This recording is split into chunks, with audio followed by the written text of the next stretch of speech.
আসসালামু আলাইকুম, স্বাগত আরও একবার। সবাইকে আবারও আমন্ত্রণ জানাচ্ছি আজকের এপিসোডটি দেখার জন্য। পিঠাপুলির আয়োজন নিয়ে হাজির হয়ে গেলাম আজকে। আর আজকে শেয়ার করব পাটি পিঠার ভিডিও রেসিপি। আশা করি আপনাদের অনেক বেশি ভালো লাগবে। চলুন শুরু করে দিচ্ছি। পিঠার ডো করার জন্য আমি এখানে নিচ্ছি ময়দা 1.5 কাপ, বেকিং পাউডার 1/4 চা চামচ, লবণ স্বাদ মতো, আর দিয়ে দিচ্ছি নর্মাল কুকিং অয়েল, অর্থাৎ আমরা যে তেল দিয়ে রান্না করি সেই তেল 2 টেবিল চামচ। এবার এটাকে আমি হাত দিয়ে খুব ভালো মতো একটু মেখে নেব। তেল, ময়দা, লবণ সব কিছু যেন একত্রে মিলে মিশে যায়, তার জন্য এভাবে একটু হাত দিয়ে কচলিয়ে আপনাকে মেখে নিতে হবে। এভাবে মুট করলে দেখবেন একটু প্রেশার কেট করলে ভেঙে যাচ্ছে। এবার দিয়ে দিচ্ছি কুসুম গরম পানি পরিমাণ মতো। পানিটা অল্প অল্প করে দেবেন আর ময়ানটা করতে থাকবেন, তাহলে দেখবেন খুব সুন্দর মসৃণ একটা ডোতে পরিণত হয়েছে। এভাবে একটু হাত দিয়ে মথে এটাকে আমরা একটু রাউন্ড শেপ করে নিচ্ছি, কারণ পরবর্তীতে আমরা এটাকে মিনিমাম আধা ঘন্টার জন্য রেস্টে রাখবো। তার জন্য আমি একটু তেল হাতে নিয়ে ডোটার উপরে মেখে দিচ্ছি, যেন ডোটা পারফেক্টভাবে সফট থাকতে পারে তার জন্য। আরেকটা ডো আমি তৈরি করব একটু কালারিং করে। দিয়ে দিচ্ছি ফুড কালার। আমি কিন্তু এই ডোটাও একই মাপে করছি। প্রয়োজন মতো পানি দিয়ে আবারও ডোটা করে নিচ্ছি। এই মাপটা আগের মাপটা ফলো করে করবেন, তাই আমি বিশদভাবে আর দেখানোর চেষ্টা করলাম না। দুইটা ডোই আমাদের রেডি। এটাকে আমরা এখন আধা ঘন্টার জন্য রেস্টে রাখবো। চলে যাচ্ছি পিঠার পুর তৈরিতে। দিয়ে দিলাম প্রয়োজন মতো তেল। এবার দিয়ে দিচ্ছি বেশ খানিকটা পেঁয়াজ। এটার আসলে মাপটা আমি বললাম না এই কারণেই, কারণ পুরটা যে যার পছন্দ মতো একটু কম বেশি করে তৈরি করে নিতে পারবেন। পেঁয়াজটা এভাবে যখন একটু নরম হয়ে আসবে দিয়ে দিচ্ছি আদা রসুন বাটা 1 চা চামচ, জিরা বাটা 1 চা চামচ। এবার এটাকে আবার একটু ভেজে নিচ্ছি। হলুদের গুঁড়া রং বুঝে, ধনিয়ার গুঁড়া 1 চা চামচ, আবার একটু নেড়ে নিচ্ছি।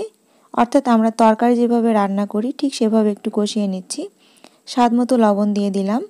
দিয়ে দিচ্ছি গরম মশলার গুঁড়া আধা চা চামচ। দিচ্ছি পর্যাপ্ত পরিমাণে কুসুম গরম পানি। এবার আবার একটু কষিয়ে নিচ্ছি। পেঁয়াজটা কিন্তু একদম গলিয়ে ফেলা যাবে না। দিয়ে দিচ্ছি গোলমরিচের গুঁড়া, কারণ আমি এখানে শুকনো মরিচটা ইউজ করিনি, গোলমরিচের গুঁড়াটা ইউজ করেছি। দিয়ে দিচ্ছি চিকন কিউব করে কাটা। আপনারা চাইলে কিন্তু এখানে বিফ কিউব করে কেটেও ইউজ করতে পারবেন। এটাকে আমি ঢেকে দিচ্ছি। একটু পরপর নেড়ে দেবেন, আমরা যেভাবে ঠিক মাংসের তরকারিটা রান্না করি সেভাবে, কিন্তু কোনো প্রকার পানি দেওয়া যাবে না। চিকেনের মধ্যে থেকেই অনেকটা পানি বের হবে, তাতে চিকেনটা পারফেক্টভাবে কুকড হয়ে যাবে। এবার এটাকে খুন্তির সাহায্যে খুব ভালো মতো একটু প্রেশার ক্রিয়েট করলে দেখবেন একটু ঝুরঝুরা ভাব হয়ে এসেছে। এরকম একটা সারফেসে আমাদের লাগবে। এবার চলে যাচ্ছি পিঠা তৈরিতে।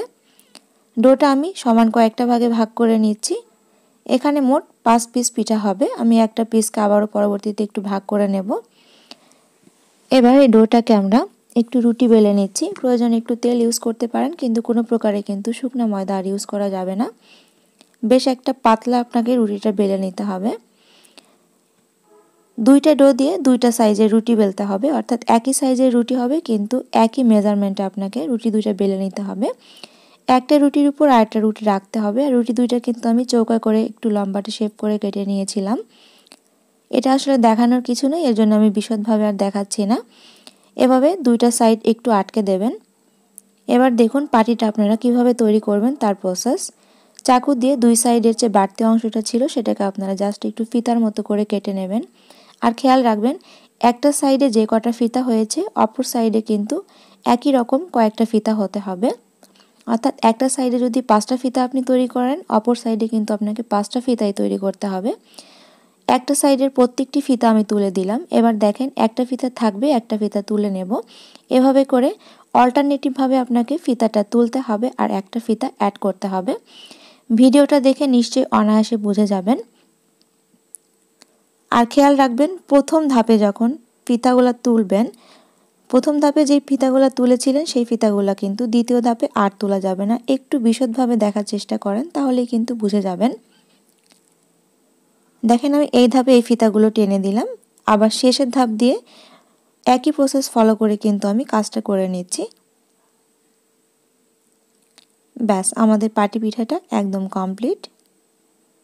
কি দারুণ না ব্যাপারটা, পিঠাও পাটি বোনা যাবে, তাই না? সাইডের এবড়ো থেবড়ো অংশটা কেটে ফেললাম। এবার দেখুন পেছনের সাইডটা কিভাবে লাগাবেন। পানি নেবেন হাতে একটু, তারপর এটাকে একটু টান দিয়ে আটকে দিলেই হবে, কারণ পেছনের সাইডটা তো আর উপরের দিকে আসবে না, এর জন্য উপরের সাইডটা খুব সুন্দর দেখালেই ভালো হবে। হয়ে গেল আমাদের পাটি পিঠা। এভাবে একই প্রসেস ফলো করে প্রতিটা পিঠা আমি বানিয়ে নিয়েছি। আর এই পিঠাগুলো কিন্তু আপনারা এভাবে ডিপ ফ্রিজে সংরক্ষণ করতে পারেন মিনিমাম 1 মাসের জন্য। এবার পিঠাটাকে আমি ভেজে নিচ্ছি। পর্যাপ্ত পরিমাণ তেল গরম করে পিঠাটার একদম উপরের সাইড যে পাশটা দেখতে পাটির মতো, সেই পাশটা আমি আগে দিলাম, তাহলে ভাজাটা দেখতে সুন্দর হবে। একটা সাইড হয়ে গেলে আমি উল্টে দিচ্ছি। চুলার হিটটা কিন্তু একদম মিডিয়াম টু লো হিটে রাখবেন, কারণ ভেতরে কিন্তু অনেকগুলো প্রলেপ আছে, পিঠাটা ভাজতে একটু টাইম লাগবে। তেল ঝরিয়ে তুলে নিচ্ছি। ব্যাস হয়ে গেল আমাদের দারুণ মজার পাটি পিঠা। আশা করি রেসিপিটি ভালো লেগেছে। ভালো লাগলে অবশ্যই like, comment, share and subscribe করে সাথে থাকবেন। আজকে বিদায় নিচ্ছি। আল্লাহ হাফেজ।